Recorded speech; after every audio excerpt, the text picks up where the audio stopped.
Oi, gente, boa tarde, como é que vocês estão? Tá começando mais um Janelas Podcast. Já envia esse vídeo aqui, já encaminha para todo mundo que vocês conhecem, que vai ser sensacional. Hoje a gente vai falar aqui sobre desenvolvimento econômico e social, vai falar sobre empoderamento feminino. Eu tô com uma mulher incrível aqui, então já curte o vídeo, que eu tenho certeza que vocês vão amar. E se inscreva no canal também, não se esqueçam de se inscrever no canal. Quem já é inscrito, muito obrigada. Eu tô aqui com Marisa César. Bem-vinda ao Janelas. Olá, Maiane, muito obrigada pelo convite. Estou muito feliz de estar aqui prestigiando e podendo fazer parte aqui do seu podcast. A gente que agradece. Com certeza você está aqui para dar força, sabe, para a nossa comunidade de mulheres. Eu tenho certeza disso, que vai ser inspirador. Marisa, você está aqui representando a Belo Lítio. Isso? Conta para a gente quem é a Belo Lítio. A Belo Lítio é uma empresa de mineração de lítio. Então, a história é que ela está no Brasil já há mais de 2 anos. Eu atuo na parte da diretoria de relações governamentais, comunidades e projetos ISG. Fico muito orgulhosa porque esse mercado de mineração ele é muito mais restritivo para as mulheres, né? Você não encontra tantas mulheres e tem esse papel de estar desenvolvendo a parte social, econômica e ambiental entre o meu escopo de trabalho. E a Belo Lítio, ela chega para fazer o que a gente chama da produção de lítio, que é um mineral estratégico crítico que a gente fala, as pessoas conhecem muito porque ele é utilizado nas baterias. Mas como um mineral estratégico, ele também tem a incumbência de fazer parte do grupo de minerais, como também o cobalto, o níquel, que são utilizados para o que a gente chama de transição energética. Então, quando a Latin Resources, que é a empresa australiana, mãe, chegou aqui no Brasil, digamos assim... Então, e nós estamos... a Latin é a mãe da Belo Lítio. Né? O que a gente fala que seria a holding, né?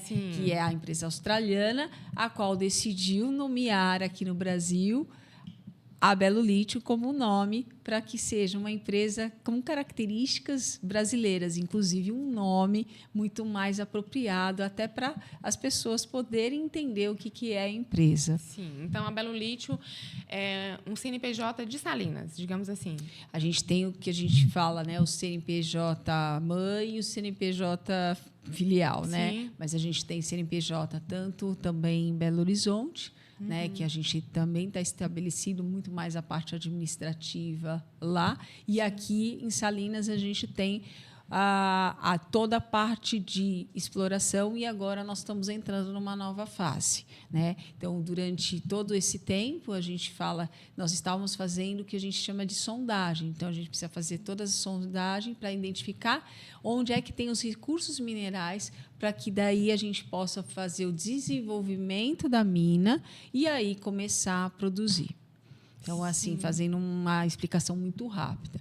Nesse momento, a gente está no que a gente chama do período de licenciamento ambiental. Porque qualquer empresa de mineração que queira fazer exploração de minério, ela precisa passar por um processo de licenciamento ambiental. Então, a gente precisa fazer diversos estudos, seja no âmbito social, na parte cultural, parte ambiental. E existem todos os pré-requisitos que são demandados, obviamente, em âmbito federal, pela Secretaria de Meio Ambiente, né? Tanto nos aspectos que a gente tem aí dentro do Ministério de Minas e Energia, no âmbito estadual você tem Secretaria de Estado do Meio Ambiente, correlacionado com o governo estadual, e no âmbito municipal nós também temos o que a gente fala de passar por todo esse processo também, porque aqui também localmente você tem Secretaria do Meio Ambiente. Sim. Então, para a gente ter o licenciamento, para a gente começar a fazer o que a gente chama de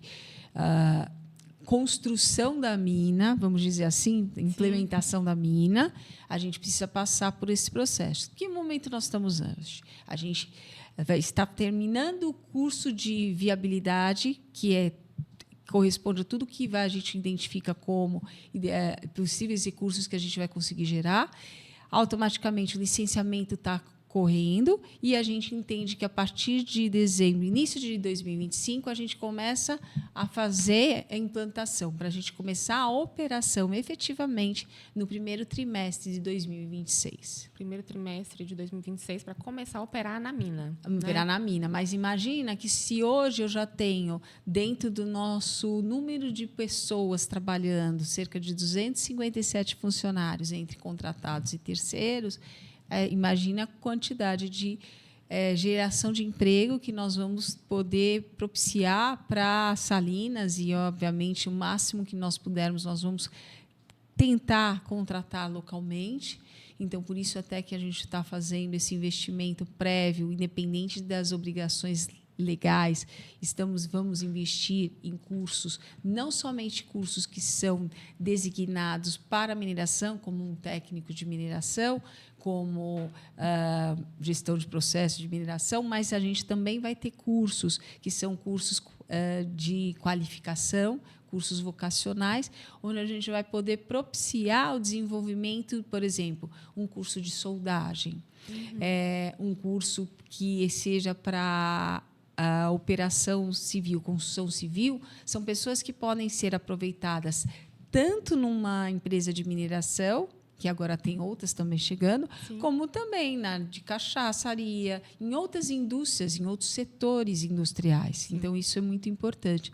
E a gente traz um foco que acho que é uma coisa que me trouxe aqui, que é a questão da diversidade, a nossa preocupação com as mulheres. Então, a Belo Lithium, ela tem a preocupação em desenvolver a sociedade, a comunidade de Salinas e possibilitar que Salinas tenha um próximo passo no seu desenvolvimento econômico, crescimento econômico, inclusive tanto na geração de emprego quanto, obviamente, possibilitar ter uma melhor condição para essa cidade que, na minha opinião, ela até estava comentando hoje com um dos secretários que eu estive, que a gente tem aí uma cidade muito bem organizada, né? Então, por ela estar no interior, a gente pensar, e ela também já é muito reconhecida por ser a cidade da cachaça, sim, no Brasil, que eu acho que isso também é muito bacana.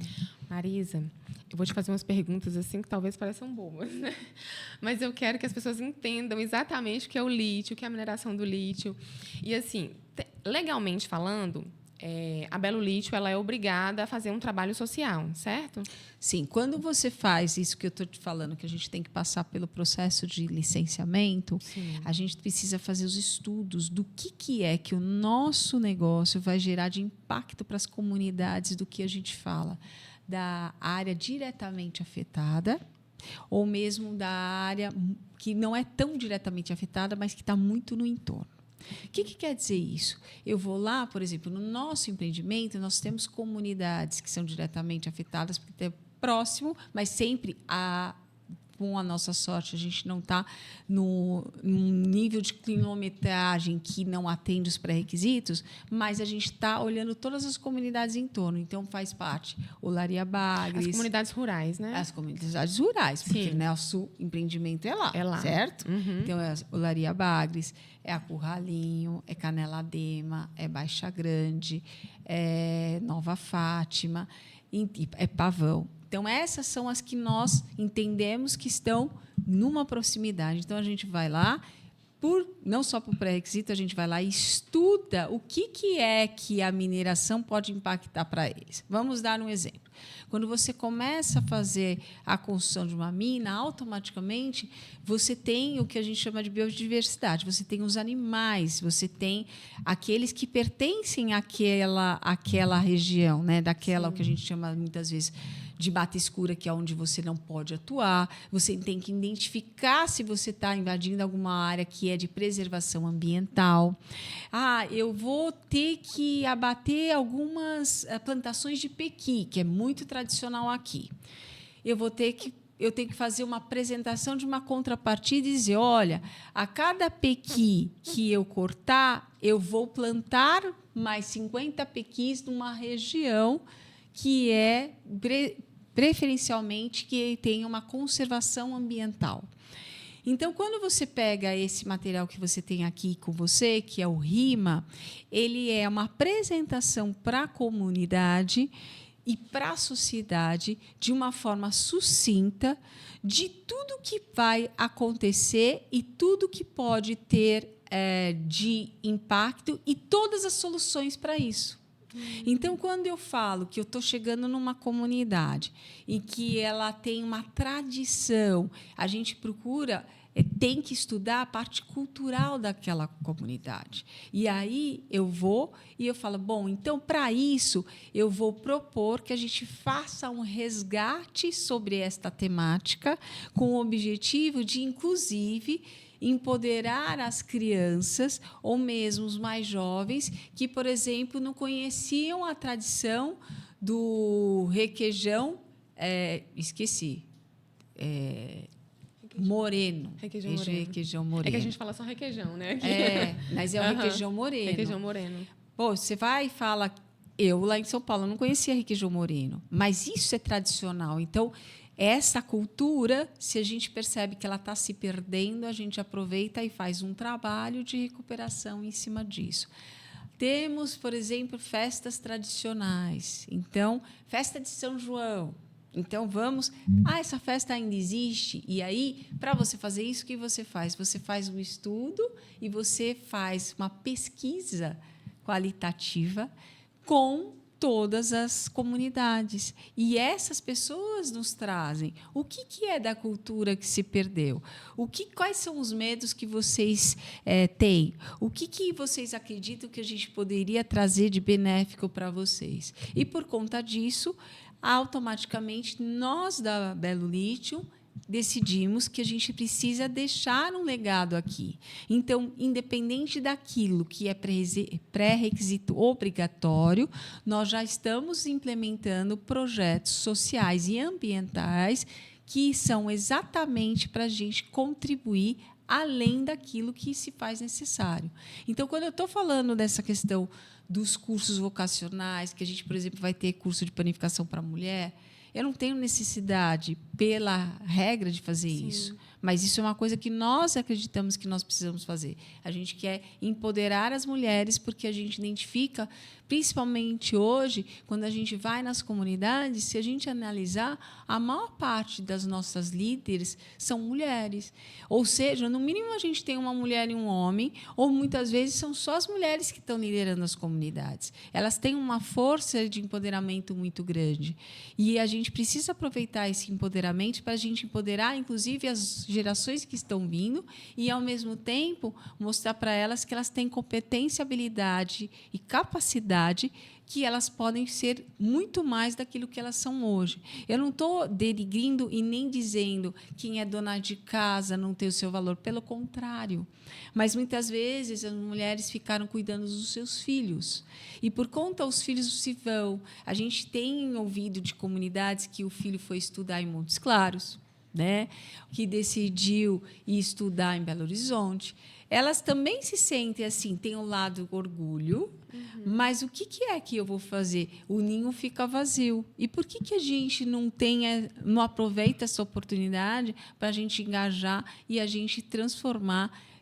E não só a questão de ter o profissional, os produtores rurais, toda a parte de comércio que a gente tem em Salinas, as outras indústrias, os outros setores, mas que a gente possa dar um olhar de empoderamento feminino para essas mulheres. Marisa, e vocês têm essa conversa assim próxima com as pessoas das comunidades? Sim, desde a nossa chegada, eu diria até a gente tem profissionais na área. Eu especificamente eu tenho um time, né, o Vitor Sandinho, o Carlos Eduardo, a Sara, e tem outras pessoas também das áreas de geologia. Nós temos muita proximidade. Então, não é uma questão de ter uma agenda, mas tem uma questão, vai se tornando tão próximo que, além da gente fazer atividades que são atividades dos diálogos de esclarecimento, que são frequentes, porque cada etapa eles vão aprendendo mais um pouco. E é um conteúdo que, por mais que a gente transforme numa linguagem mais simples, tem muita coisa que é técnica e que a gente precisa fazer com que eles entendam. Então, quando vem uma pergunta, vocês vão deixar um buraco e vão embora, né? Então, a gente vai e explica. Não existe deixar um buraco hoje por lei, a gente tem que fazer a compensação ambiental, a gente tem que realimentar esse buraco, a gente tem que deixar esse solo para ele reviver e, em alguns anos, ele vai poder ser utilizado para uma nova produção. Quando a gente explica isso, eles começam a entender como funciona. E eles falam, mas espera aí, mas vai ficar alguém aqui para fazer isso? Vai ficar. É como um ciclo, porque por mais que a gente fala a mineração, as pessoas falam, a mineração tem um ciclo, tem uma hora que acaba o recurso mineral.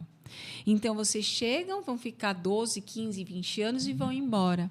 Mas é como uma crescente. Então, é como se tivesse aquela curva de evolução. Então, a gente começa poucas pessoas de geólogos fazendo a sondagem, vai aumentando, isso vai crescendo, vai estruturando o projeto, pede o licenciamento, achamos um grande número de possibilidade de produção de lítio para explorar. Fica um time grande, você tem a mina, e aí, na hora de ir embora, não é a hora de ir embora. A gente começa a fechar e fica um time para fazer o que a gente chama de monitoramento ambiental.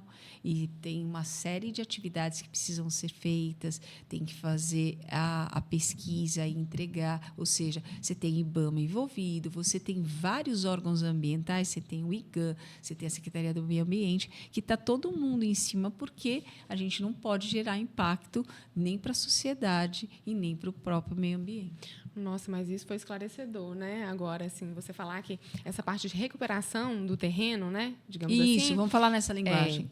A parte de recuperação do terreno também faz parte do projeto inteiro. Isso. Né? Da mesma forma que agora, tem quanto tempo que vocês estão aqui? Mais ou menos de 2 a 2 anos e meio, pensando no primeiro que veio furar o primeiro furo. Pois é, tem 2 anos e meio, né? 2 anos e meio e ainda não está retirando lítio. Né? Então, da mesma forma, depois que o mineral acabar, vai ter um tempo depois que vocês ainda vão estar aqui recuperando a área, né? Exatamente. Isso é muito legal. Eu acho que essa parte foi esclarecedora, porque essa é a preocupação. Eu conversei com o Vitor e com o Eduardo, eu acho que eles são a cara assim da Belo Lítio aqui, né? Fala Belo Lítio. A gente todo lembra mundo deles. Conhece. Eu até brinco, sabe, Maiane? Que quando eles se candidatarem a vereador, a deputado, a prefeito no futuro, é voto certo. Pode ter certeza. São cidadãos salinenses. E, inclusive, o Vitor, ele não é salinense de origem, ele é de Goiânia, mas ele já está aqui praticamente 12 anos, mas ninguém diz. Então, assim, todo mundo ele tem a cara de Salinas. Sim, verdade. E o Eduardo, eu estava conversando com ele, e ele pediu para eu falar assim, quando eu falo com você de mineração, o que você pensa? Rápido, 1 segundo para você, buraco. Eu falei, buraco, quando ele falou isso comigo, sabe? A primeira coisa, assim. Porque eu acho que a gente pensa um pouco nisso, sabe? A gente lembra, assim, de extração de ouro, aquela coisa, né? Aqueles lugares, assim. Então, eu acho que a gente pensa um pouquinho nisso. Então, falar, assim, essa linguagem, eu acho que dá uma acalmada, assim. E eu queria perguntar para você como que é a estrutura da mina de vocês, que eu estava vendo a reportagem esses dias de uma mina que é para baixo, assim, da terra, que desce carro, sabe? Como que dá o nome daquela? Subterrânea, uma mina subterrânea. A de vocês vai ser subterrânea também? Olha, o que eu posso te explicar, Maiane, eu não sou a pessoa mais técnica, né? Até porque sou da alçada de relações governamentais, etc. Tá? Não é que ela é subterrânea, mas é óbvio que ela está, por exemplo, o que a gente fala? Ela está a céu aberto, tá? Mas se eu começar a falar tecnicamente, eu não vou ser a melhor pessoa para explanar e até te convido no futuro, quando você quiser, a gente traz aqui o próprio Vitor ou algum geólogo para explicar um pouco melhor para você. Mas o que eu posso dizer é isso, a né? Céu aberto, a céu aberto, né? E aí, falando um pouco da mineração, em alguns detalhes que eu sei que as pessoas se preocupam muito, né? Como a gente teve o caso de Mariana e Brumadinho, que é mineração completamente diferente que a mineração de ferro e nossa mineração de lítio, as pessoas perguntam: vai ter barragem de rejeitos? Não, não vai ter barragem de rejeitos. Por quê? Porque o nosso sistema é o que a gente fala, é a pilha estéril. O rejeito ele fica praticamente seco. Ele não é um rejeito que a gente fala molhado, como um rejeito de mineração de ferro. E também a gente tem todo um estudo e que o nosso rejeito ele pode ser utilizado para fazer pavimentação de piso, para fazer produção de cerâmica. Então, a gente pode dar outros fins para ele que não somente fazer o que a gente chama de um empilhamento, né? Que a pilha estéril é um empilhamento de rejeitos. Então, é completamente diferente e não vem a ocasionar esse tipo de risco como uma barragem de rejeitos, por exemplo, de mineração de ferro. Entendi. Isso também é importante esclarecer para as pessoas, né? Ô, Marisa, o que você pensa? Você já ouviu alguém falar sobre assim, tá vindo uma empresa lá de outro país, vai levar a nossa riqueza, a gente estava até conversando sobre isso, né? Vai levar a nossa riqueza e depois vai deixar a gente aqui. Você já ouviu isso? Já ouvi. Aliás, você não vai ser nem a primeira, nem a última. Eu acho que é uma coisa um pouco diferente, tá, Maiane? Eu trabalhei em outras empresas multinacionais e eu acho que, no caso, por exemplo, da Latin Resources, é uma empresa australiana, mas ela tem uma responsabilidade social e ambiental muito grande. Por sermos uma empresa que já estamos listados, a gente tem vários pré-requisitos que a gente tem que atender. E esses pré-requisitos, obviamente, faz com que a gente tenha isso em mente, porque a gente tem dentro do nosso board, do nosso conselho, pessoas que vêm do mercado australiano de mineração, como pessoas que têm já trabalhado no Brasil nesse mercado. E uma das coisas que a gente entende de valor é quando a gente produz numa localidade, independente de ser Brasil ou em outros mercados que nós estamos presentes, na Argentina, no Peru, e, ao mesmo tempo, a gente deixa um legado para esta localidade. Por isso que, quando a gente fala que a gente vai desenvolver toda essa parte social, é porque a gente quer deixar preparado aqui, Salinas, as pessoas, para que elas possam dar continuidade nas suas carreiras, nos seus empreendimentos, se tornarem empresárias, as mulheres, por exemplo. Por quê? Porque é o que você falou, as pessoas ficam com a imagem, a gente vem, a gente não vai estar trazendo a riqueza, levando a riqueza de vocês. A gente vai estar contribuindo para vocês enriquecerem. Sim. O que a gente vai dar é possibilidade de dar ferramentas para as pessoas se desenvolverem e se apropriarem disso, para que, quando a gente se vá, vão ter outras mineradoras, vão ter outros setores aqui, e obviamente que Salinas vai estar num próximo nível de crescimento. Então, vai ter mais disponibilidade de empregos, e as pessoas vão estar mais capacitadas. E elas vão poder galgar aqui, ou mesmo fora daqui, outras possibilidades. Então, por isso que o nosso viés é dessa linha de desenvolver as pessoas, de capacitar as pessoas, e não somente na linha de mineração, em outras áreas, para que elas sejam aproveitadas e que a gente possa estar contribuindo para o desenvolvimento da região. Sim, quando a gente fala de riqueza também, eu até falo isso. A gente tem um potencial de riqueza, mas enquanto ele for só um potencial, ele não vai gerar riqueza, né? Exatamente. Então, assim, a gente consegue extrair esse lítio daqui? Então, tem muito isso. Eu tenho um colega que ele fala bem na linguagem, assim, para a gente entender, que ele fala assim, tem um pé de laranja, ele tem um potencial de gerar riqueza. Mas, se você não fizer nada com a laranja, não vai acontecer nada. Ele só vai ser um pé de laranja que tem um potencial. Mas, se você tirar a laranja, se você vender a laranja, se você fizer suco de laranja, se você fizer suco de laranja em caixinha e vender, aí você vai gerar riqueza. Mas, se ele estiver só lá, se o lítio estiver só lá, debaixo da terra, é debaixo da terra que como fica. Ele está hoje. Então, ele não vai gerar riqueza. Exatamente. Né? Então, assim, se nós descobrirmos que tem toda essa disponibilidade que é o lítio, e assim como outras empresas estão chegando e também estão identificando, isso é uma geração de riqueza gigante para o estado de Salinas, né? Porque a gente tem no estado não, município de Salinas, e como também para o estado, porque você tem Rubelita, você tem o Vale de Jequitinhonha mais para lá, Araçuaí, né? Você tem Gatinga, você tem várias cidades que têm ainda a oportunidade de serem trabalhadas para poder realmente fazer a exploração desse lítio. E, além da riqueza que você traz para a cidade, obviamente, você está trazendo a riqueza para a população, para o estado e para o país. Não se esqueça isso. Sim. A gente está fazendo um movimento econômico para o país, né? E, mais uma vez, só reforçando, principalmente para o nosso meio ambiente, porque a partir do momento que a gente tem aí a questão dos minérios, a gente está contribuindo para a gente trabalhar essa questão de toda essa transição energética que precisa ser realizada. Sim. Então, assim, é uma cadeia, né? Não é uma coisa só. E uma coisa vai puxando outra, que vai puxando outra, que vai puxando outra. E por isso que precisa ter todos os cuidados. A gente fala dentro do mercado de mineração, ao mesmo tempo que as pessoas têm medo, se tem um setor que tem maior sustentabilidade, e isso é uma frase que o Vitor fala, onde você tem a garantia que é sustentável, é mineração. Porque o nível de exigência no Brasil para o mercado, o setor de mineração, é muito maior do que para outros mercados. Quando você está falando, por exemplo, na parte de saneamento de água, outros setores, as exigências ambientais que precisam ser atendidas, todos os pré-requisitos, para se dar a garantia que não vai ter um impacto ambiental, é muito maior. Então, você é obrigado a ser sustentável, né? Tem que ser, mas tem uma coisa que é importante comentar.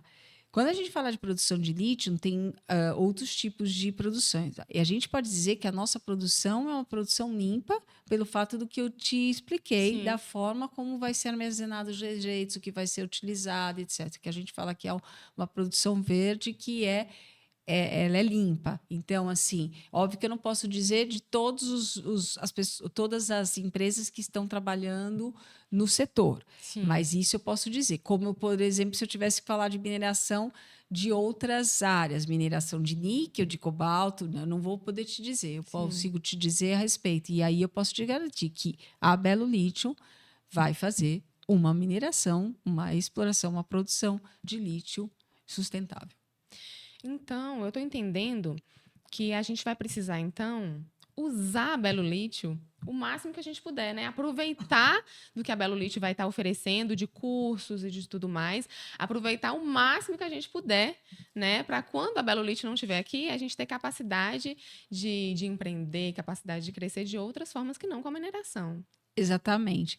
E aí, Maiane, olha só o que você está falando. Da mesma forma que a gente está trazendo isso, eu falei isso ontem e vou falar hoje. Olha a importância que é quando uma empresa vai e disponibiliza 40 vagas de um curso técnico.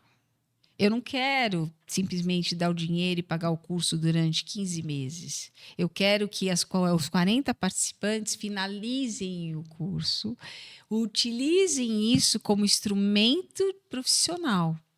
E a gente percebe, e não é aqui na região, isso é meio que comum na sociedade brasileira, das pessoas às vezes desistirem no meio do caminho. Então, eu vou contar exatamente com canais como o teu podcast para enfatizar a importância das pessoas que entrarem no curso de mineração, das mulheres que forem fazer o curso de panificação, os outros rapazes que forem fazer soldagem, para que entrem, façam e tentem atuar na área, porque isso é uma oportunidade de carreira, entendeu? Então, muita gente não teve essa oportunidade, aproveita a oportunidade, né? Esse é o primeiro ponto. Falando um pouco das mulheres direcionadas até o teu canal. A gente está com a proposta de a gente ter aí a capacitação das mulheres e a gente ter o microcrédito para as mulheres. O microcrédito, a princípio, a gente vai iniciar com 300 mulheres e isso vai aumentando o número de mulheres a serem atendidas. Mas essas mulheres, elas não vão somente receber o dinheiro, elas vão ter toda uma capacitação. Então, elas vão ter a aula de como abrir uma MEI, se elas quiserem. Elas vão ter a aula de como que administra, como que faz a formação de preço, se ela decidiu fazer essência de perfume ou se ela decidiu fazer bolo. Ela vai entender como é que eu vou fazer para ter a minha rede social. Como é que eu faço um post? Como é que eu faço a marcação de quem eu quero seguir? Ou seja, elas vão aprender e elas vão ter mentoria. Não é simplesmente algumas aulas, é um período longo de cerca de 8 meses. E essas mentorias é exatamente para elas entenderem e tirarem dúvidas. Então, assim, você prepara tudo isso com a expectativa de quê? De que mulheres se interessem e que, ao mesmo tempo, as pessoas me perguntaram hoje: mas você vai dar o dinheiro? Eu não vou dar o dinheiro. Eu vou fazer um microcrédito. Você sabe por que eu vou fazer o microcrédito e não vou dar o dinheiro?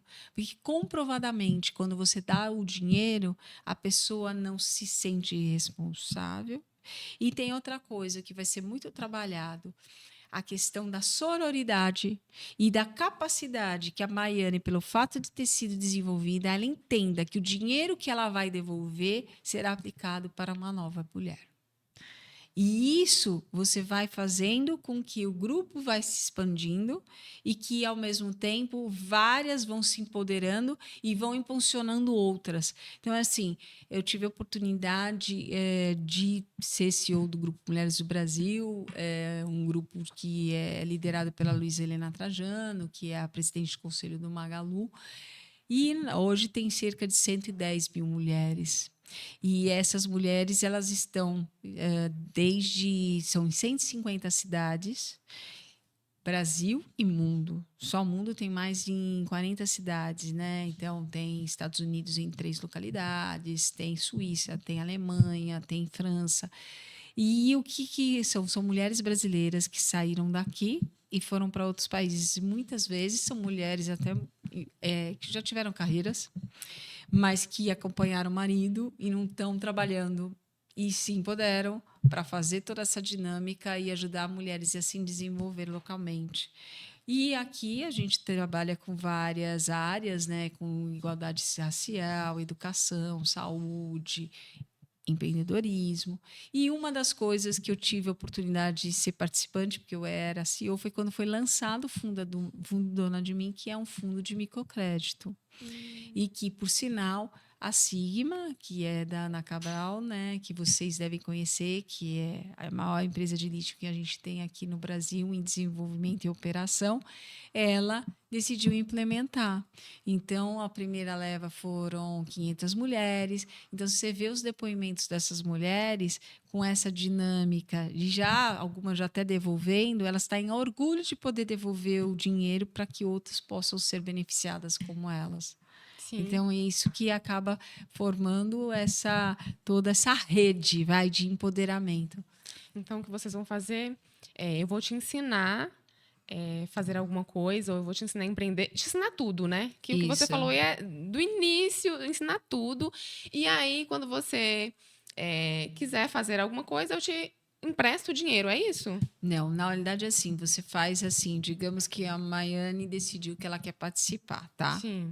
Então a Maiane vai se inscrever e foi contemplada. Existem alguns pré-requisitos, eu não vou te detalhar aqui agora, porque a gente tem dois pontos muito importantes, tá? Quando a gente trabalha com microcrédito, a gente tem que envolver uma instituição financeira, Sim. que pode ser uma instituição financeira, um banco de grande porte, como também uma instituição financeira como um banco que trabalhe só com microcrédito, tá? Então, tem coisas que você precisa atender por regulamentação da CVM, que é, né, é imobiliário. E aí, o que é importante? Digamos que eu tenho as 300 mulheres, todas estão selecionadas. vão receber o microcrédito. Elas começam a fazer a capacitação, mas isso não demora anos. Começa a fazer, já passa 2 meses, elas já vão começar a receber o recurso. Então depois que ela foi selecionada para o recurso, já começa a fazer a capacitação. Ela começa a fazer a capacitação. E já recebe o recurso. E aí, com o recurso, porque ela já tem em mente o que ela já vai... Bom, eu quero fazer... trabalhar, ter um estúdiozinho de manicure. Então, eu vou abrir uma salinha, eu vou ter a mesinha. Então, ela precisa para a cadeira da manicure, ela precisa comprar o conjunto dos esmaltes minimamente, ela precisa ter uma auxiliar. Tá. A outra decide que quer fazer, que nem eu te mencionei, eu quero trabalhar com essências de perfume. Então, bom, eu vou usar isso. Eu já aprendi como que eu faço o negócio, mas eu vou ter que aprender como é que faz a essência, porque nesse curso não dá. Então, ela vai lá, paga o cursinho dela, aprende como faz a essência e ela começa a produzir os perfumes. Entendi. Aí a outra decidiu que quer trabalhar com fotografia. Poxa, ela vai precisar de uma câmera fotográfica mais bacana. Ela tinha só uma pequenininha, então ela precisa de uma semi-profissional. Ela vai, utiliza aquele recurso, um pedaço do recurso e compra uma câmera e começa a trabalhar. Tirar foto de eventos, né? Tentar tirar foto de pessoas para fazer, né? Ou seja, então tem várias possibilidades. Obviamente que a gente coloca... a gente vai ter um pensamento também naquilo que pode produzir com a parte rural, né? Porque eu estou com a comunidade e eu tenho que aproveitar o que eles também têm ali, né? E muitas vezes essas mulheres, por estarem, muitas que vão se candidatar vão ser da comunidade. Você imagina se você tem, por exemplo, tem o pequi, né? Então, o pequi, poxa, eu poderia começar a fazer geleia de pequi e vender a geleia de pequi para o supermercado. Como que eu faço isso? Não posso ainda porque eu precisaria da vigilância sanitária. Bom, então eu vou começar pequeno. Eu vou primeiro vender para o meu arredor. Entendeu? Então, tem muitas possibilidades. E o legal é que, com essa capacitação e a mentoria, essas dúvidas vão sendo tiradas. Obviamente que eu não consigo propiciar todos os cursos que fazem parte de uma jornada dessa, porque cada uma decide aquilo que quer fazer. Mas a ideia é estimular a criatividade para ter a ideia do que se fazer. Sim. E, ao mesmo tempo, tentar fazer com que se unam. E é muito legal, porque tem situações que você vê que elas se juntam. Então, assim, vamos participar lá da feirinha, porque isso também tem em São Paulo, tem nas comunidades de São Paulo. Sim. Vamos participar de tal feira? Eu faço bolo, eu podia vender o bolo no nosso stand. Vamos dividir a mesa daquela feira? R$500. Então, a gente põe o meu produto, que é o bolo, põe o seu, que são os biscoitos, põe o da outra, que é a geleia, e aí a gente põe os panos de pratos que são bordados pela a outra. Então, acaba que vão se conhecendo e vai fazendo uma união. Sim.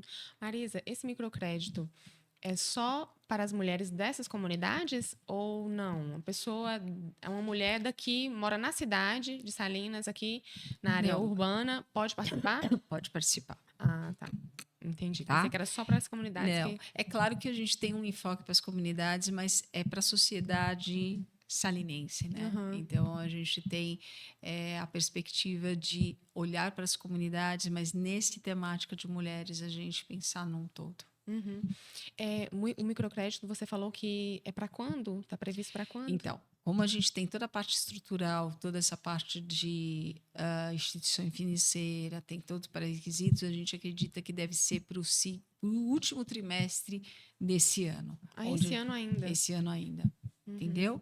Porque tem toda uma preparação, né? A gente precisa, tudo registrado, é tudo bonitinho para a gente poder operar, porque nós não somos uma instituição financeira, né? Sim. Então, você acaba fazendo uma cooperação. Assim como a gente vai ter a cooperação com o curso técnico, ou seja, por exemplo, com a FIENG, com o Instituto Federal, ou, né, com a FADETEC, tá, um instituto, mas, ou seja, com essas instituições, da mesma forma, a gente faz parceria com a instituição que faz toda essa parte de capacitação, com uma instituição financeira, e, ao mesmo tempo, obviamente, os recursos todos oriundos da Belo Lítio, e, obviamente, que tem todo um acompanhamento do nosso time, que vai estar acompanhando de perto, até para poder garantir que tudo ocorra de forma como a gente imagina. E isso tem um lado muito positivo também, né, Maiane? Porque isso a gente consegue fazer medição, que é a medição de impacto que a gente chama, né? Sim. Que para a gente também é muito importante. Sim. Então, vocês vão ter cursos gratuitos através dessas instituições que você citou, né? Na realidade, assim, são cursos que, vamos dizer assim, é como se a Belo Lítio está totalmente financiando. Uhum. Então, tem todo um trabalho nosso de comunicação conjunta, de fazer a propagação disso e também engajar também os salinenses para participarem com ajuda e todo suporte, porque a gente tem que aproveitar e também gerar renda e trabalho nesses outros nossos parceiros. Sim. Então, assim, é um composto completo. Quando eu estou pensando que eu estou trazendo um novo curso, que eu estou usando o Sebrae, eu estou trazendo mão de obra para o Sebrae, porque ele vai precisar de pessoas para dar o meu curso, da mesma forma Sim. que os outros. Então, assim, é uma cadeia isso, né? Onde a gente está trazendo fornecedores, parceiros para fazer o trabalho em conjunto. E isso também é muito bom, porque a gente está gerando movimento em toda a economia de Salinas. Sim, é o que a gente precisa entender. O movimento é em toda a economia, né? Que às vezes tem aquele pensamento pequeno de que não, mas eu não tenho nenhuma ligação com o lítio, né? Mas aquilo vai refletir em todo mundo. E na minha visão, eu acho que positiva, sabe, Sim. Maiane? Quando você pensa no desenvolvimento, é claro, não dá para nunca você falar assim, não vai ter nenhum impacto. Óbvio que sempre pode acontecer um impacto, porque, óbvio, você tá mexendo aqui, como eu falei, eu estou cortando o pequi daqui, eu vou plantar, vai demorar um pouco para crescer. Não deixa de ser um impacto, você concorda? Mas eu estou sempre fazendo de uma forma que eu esteja dando solução para qualquer tipo de impacto que eu possa gerar. Uhum. Marisa, hoje, vocês já usam mão de obra dessas comunidades, das pessoas que moram nessas comunidades? A gente tem pessoas profissionais, por exemplo, a gente tem a Léo Services, né? A Léo Services é uma empresa que, hoje, dos 78 funcionários, 78 são salinenses. Eu não vou conseguir te dizer quantos que são de comunidades, Sim. quantos são da cidade, tá? Mas tem, né? Mas tem. Aí você tem, por exemplo, a Energold, fazendo hoje a análise do que a gente tem de pessoas trabalhando direto ou indiretamente, a gente tem 60% de pessoas que são de Salinas, tá? Entre comunidade ou mesmo que viva na cidade. Porque você tem todo tipo de trabalho, né, Maiane? Você tem desde a faxineira, você tem onde a gente está, tem um grupo de pessoas que trabalham para fazer toda a nossa alimentação, você tem o pessoal que trabalha na segurança lá do empreendimento, você tem o pessoal de segurança daqui. Então, você não tem somente geólogos, profissionais. Tem o pessoal que lava o carro aqui, tem tudo. Né? Então, você não está simplesmente falando olhando, você não está falando só de profissionais que têm já uma profissão universitária, né, de formação Sim. universitária. Uhum. Você pega outras pessoas e isso, obviamente, que vai impactando. Sim. Nossa, está sendo esclarecedor. Marisa, eu tomo água. Deixa eu só falar para as pessoas aqui sobre o nosso parceiro. Gente, deixa eu falar para vocês sobre o Estúdio Mondrian. Mondrian Estúdio, nosso parceiro aqui. E é um espaço, assim como Janela só para mulheres, também é um espaço só para mulheres, para a gente se embelezar. Então, a gente fica super à vontade lá. E todas as pessoas que atendem lá também são mulheres. Todas as profissionais, as melhores profissionais, vocês encontram no Estúdio Mondrian. Cabelo, fazer cabelo, ficar linda, maravilhosa, unha, make, fazer maquiagem linda para festa. E eles recebem também, tem pacotes para noiva, no dia da noiva, faz tudo lá no Estúdio Mondrian. Então, vão lá, façam cabelo, unha, tudo, e depois me contem o que vocês acharam. É aqui no centrinho de Salinas. Eles atendem Salinas e toda a região aqui. Então vão lá e depois me contem, tá bom? Marisa, tomo água, ainda pra tomar água, né? Também. Eu tomo muita água. Eu também. Eu fico aqui o tempo inteiro, às vezes precisa reabastecer os copos de tanta água que eu tomo. Mostrando a garrafa dele. Eu também fico com a garrafa o tempo inteiro. O dia inteiro com a garrafa do lado. Marisa, quando foi que começou esse seu trabalho com empoderamento feminino? Tem muito tempo?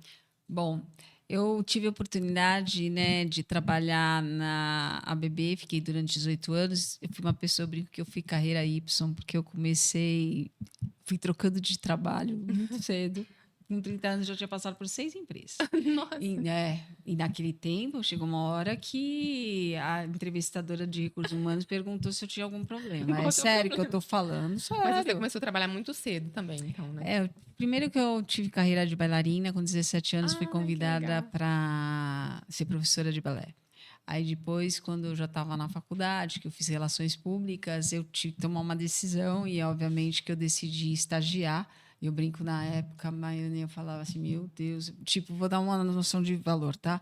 Eu saí que eu ganhava 5 mil, fui ganhar R$1.000, porque era estágio, né? Então, eu já era uma profissional, dava aula e tal, mas eu tomei essa decisão. Então, com 20 anos, eu tomei essa decisão e aí eu comecei. Primeiro, trabalhei em agência de promoção, agência de publicidade e acabei indo para o setor da indústria. Então, eu tive a oportunidade de trabalhar numa Natura, num grupo Accor, na parte de hotelaria, com hotéis Sofitel, Mercury, por exemplo. Trabalhei numa empresa que é o Saint-Gobain, que tem a parte de abrasivos, é mais técnico. Aí eu comecei o mundo técnico, eu brinco que é o mundo mais...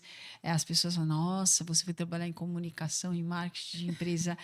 difícil, produtos difíceis para mulheres. Então, eu comecei muito cedo, já era uns 25 anos, eu já trabalhava em empresa que tinha muito um viés da questão masculina, né? Porque você trabalhar numa empresa de abrasivos, que é aquela parte de lixas, sabe? Sim, sei. Tô explicando porque talvez nem toda a audiência saiba, né? Lixas e rebolos. Sim. E aí eu já olhava que a empresa, eu falei, meu Deus, eu era já uma coordenadora, eu falei assim, nossa, quase nada de mulher, né? Aquilo já foi engatando. Sim. Aí eu entrei numa multinacional, que é a ABB, que é a Zebra Movere, que originalmente ela tinha a parte de geração, transmissão e distribuição de energia e a parte de automação de processos industriais. Nossa, né? Então, tudo muito difícil. Tudo muito difícil. E eu não sou engenheira.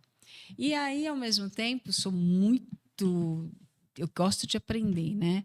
Então, as pessoas muitas vezes perguntam, nossa, mas ser engenheira se explica tão bem? Não, é porque eu sou fuçona. Então, eu pegava e sentava, me explica aqui, como é que faz essa subestação? O que é corrente contínua e corrente alternada? Aí eu fui aprendendo. E aí, na ABB, a gente tinha 16% de mulheres de 4.500 funcionários. Nossa! E uma empresa global, presente em mais de 100 países, com 135 mil funcionários. E naquele momento, e nesse ponto eu queria falar, porque eu acho importante. Se eu cheguei onde eu cheguei a primeira vez no topo, foi graças aos homens. Por que eu falo que é graças aos homens? Porque eu tive só chefes homens, né? E, ao mesmo tempo, eu fui a primeira a sentar como diretora e ficar na ABB Brasil, com 14 homens e eu de mulher. E, naquele momento, estava se lançando, a ABB estava já pensando, porque eu fiquei Brasil e América do Sul. Então, eu fazia parte do grupo global começou a falar em 2011 da questão do empoderamento feminino, que precisava ter mais mulheres sentadas em cadeiras de comando, a gente chamava de comando, né? E não estou falando de cadeiras de diretoras, mas para você ter uma ideia, na ABB se chamava Unidade de Negócios, Business Units. Nós tínhamos 26, eu não tinha uma mulher. Eu tinha a Marisa como diretora, mas numa área que era comunicação, marketing e sustentabilidade. E aí, de baixo, eu tinha o que a gente fala de gerentes nas áreas que a gente fala corporativas. Recursos humanos, comunicação, suprimentos, que são o que a gente chamava de...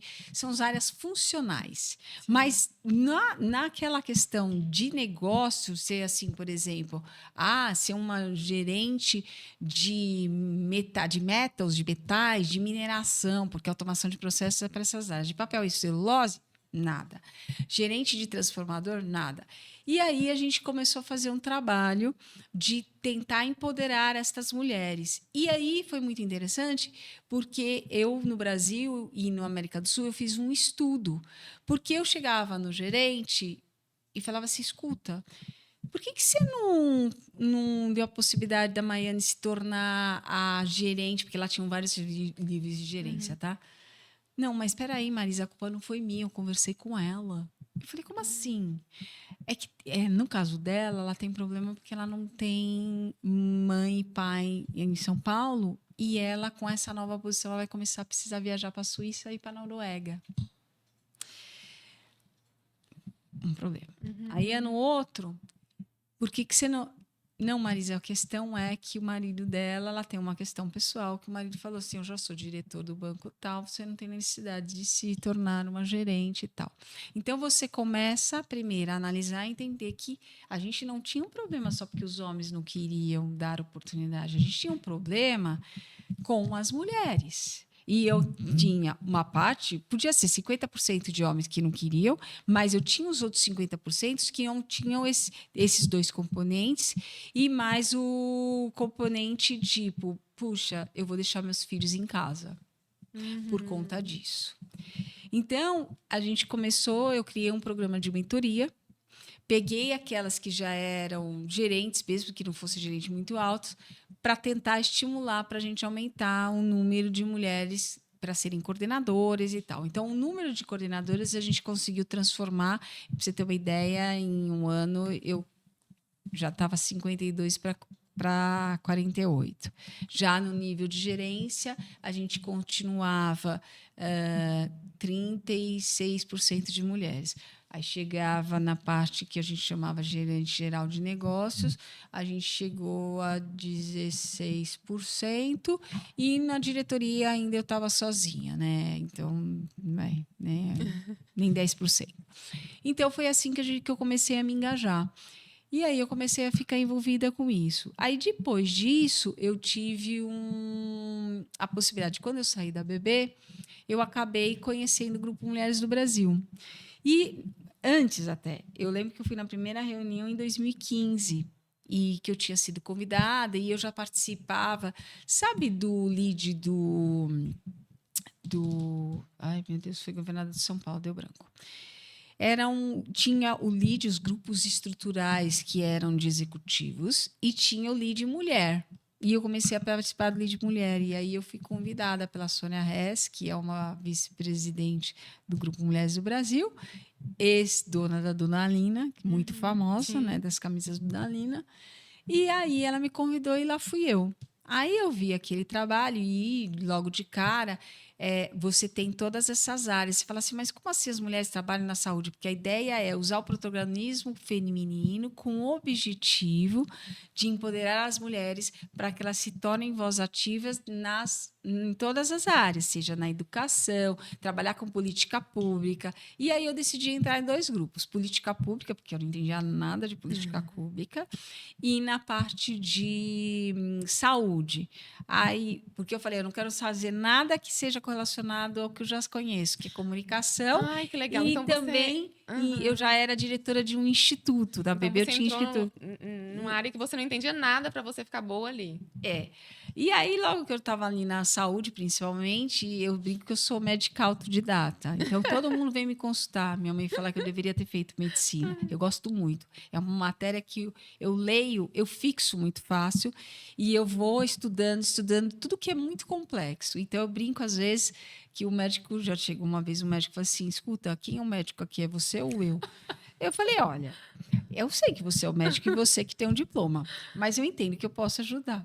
E, ao mesmo tempo, quando meu pai estava muito doente, eu brinco que eu interagi muito com o médico e teve um dado momento que aquilo que eu falei para ele fazer, acho que deveria fazer esse exame, isso, e eram coisas complexas.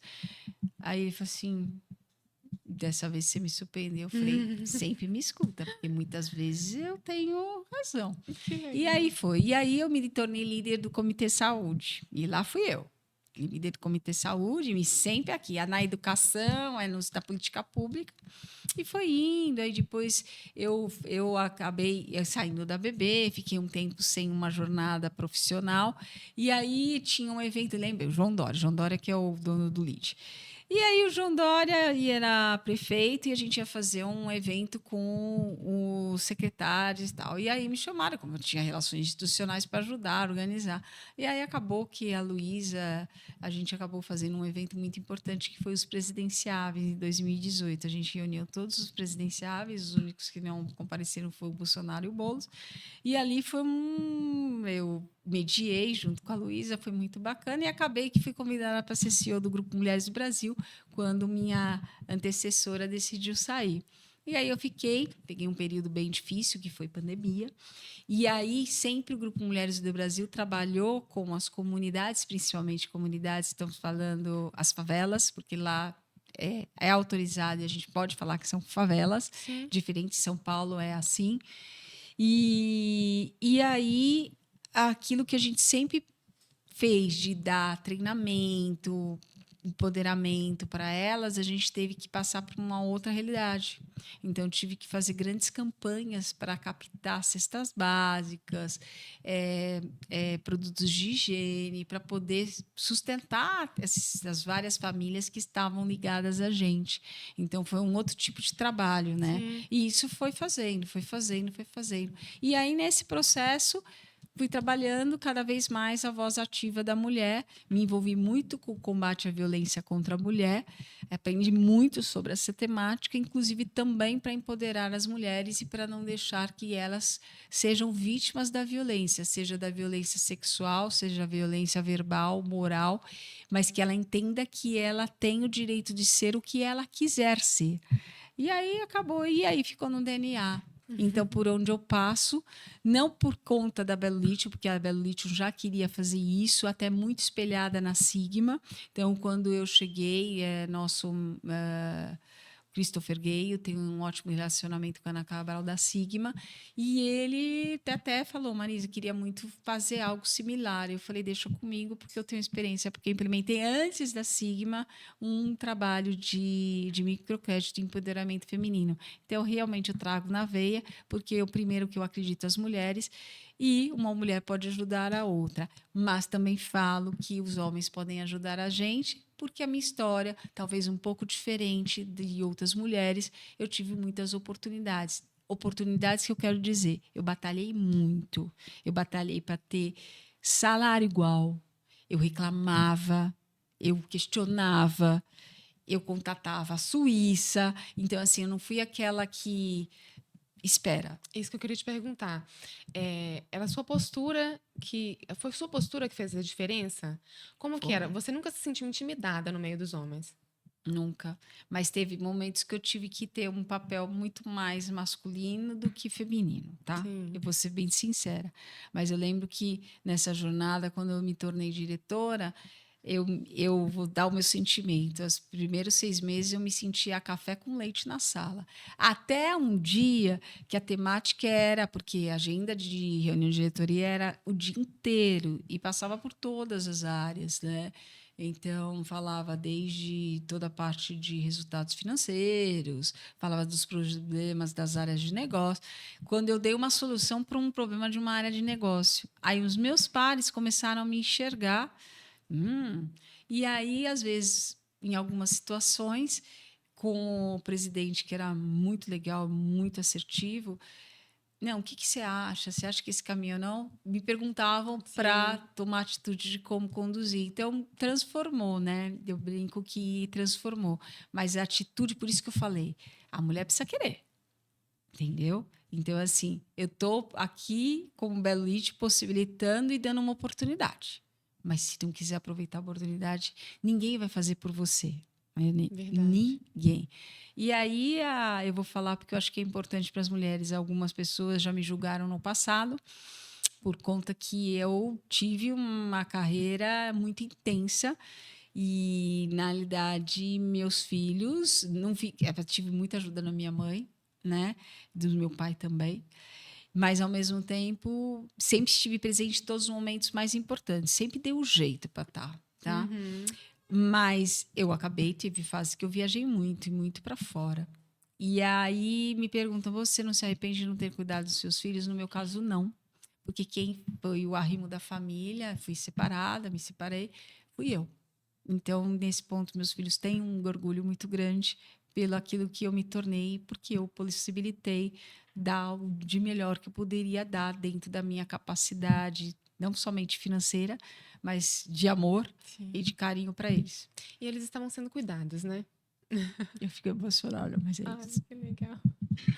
Marisa, nossa, eu acho que foi essa emoção aí, para finalizar, foi assim, finalizar com chave de ouro. Eu adorei conversar com você. Foi muito legal. Você gostou? Eu gostei. Muito obrigada, Maiane, pela oportunidade. Adorei. E que a audiência possa aproveitar. Assim, ninguém é melhor do que ninguém, mas a gente sempre podendo capturar uma palavra que alguém fale, que eu possa dar essa possibilidade para quem puder assistir o podcast e que, não como exemplo, mas que tenham aí um olhar aí que a gente pode transformar, a gente pode fazer diferente. E a gente tem cada indivíduo tem um papel na sociedade, cada um vai deixar o seu legado. E que cada um encontre aquilo que seja melhor para cada um. Nossa, muito, muito obrigada mesmo. Assim, inspiração. Obrigada. Muitas mulheres vão se inspirar. E esse espaço é para isso aqui. A gente falou muito mais de lítio. Até quando você estava falando de lítio, de produtos abrasivos, tem como a gente se inspirar nisso, sabe? Você é uma mulher inspiradora. Muito, muito, muito obrigada. Obrigada a você. Gente... quem não encaminhou esse vídeo para várias pessoas, encaminha agora. Eu tenho certeza que nem precisa nem pedir. Quem assistiu até agora vai querer mandar esse vídeo para o maior número de pessoas possível. Muito obrigada a quem ficou até agora com a gente aqui assistindo. Muito, muito obrigada mesmo. E sábado que vem, neste mesmo horário, estaremos aqui.